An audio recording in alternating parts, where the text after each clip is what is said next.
स्वाधीन भारत की वंदे मातरम। जाजपुर जिला धर्मशाला निर्वाचन मंडलीर गांधीवादी जननेता स्वाधीनता संग्रामी तथा पूर्वतन विधायक स्वर्गत परमानंद महांती 16तम श्राद्ध वार्षिक उत्सव प्रेस क्लब कुआखिया सभागृह में पालित हो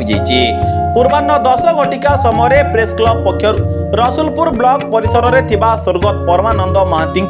आबक्ष प्रतिमूर्ति रे वीडियो अवनीकांत साहू द्वारा माल्यार्पण कर क्लबर सभापति तथा वरिष्ठ सांबादिक निगमानंद महांती पौरोहित अनुष्ठित उत्सव में उपसभापति विश्वनाथ पंडा अध्यक्षता करथिले। मुख्य अतिथि भाव मधुबन उच्च विद्यालय प्राक्तन प्रधान शिक्षक कैलाश चंद्र नायक, मुख्य वक्ता भाव पूर्वतन ब्लॉक अध्यक्ष शशिभूषण साहू, अवसर प्राप्त शिक्षाविद अर्जुन चरण साहू सम्मानित अतिथि भाव वरिष्ठ सांबादिक कैलाश चंद्र राउत, परिवेशविद गोपीनाथ पति जोगदे परमानंद बाबू राजनैतिक इतिहास एक विरल व्यक्तित्व थिले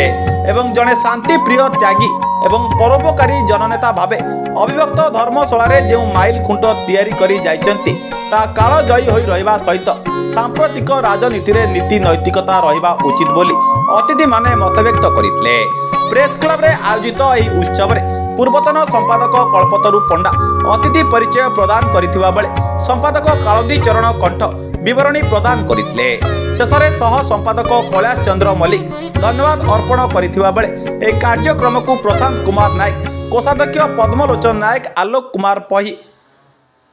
संजीव कुमार साहू, अंजन पति परिचालना करथिले। एही उत्सव रे उदयनाथ पाणी, अवसर प्राप्त शिक्षक आदिकंद मल्लिक प्रमुख बहु व्यक्ति स्वर्गत महांती फोटो चित्र रे पुष्पमाल्य प्रदान करथिले।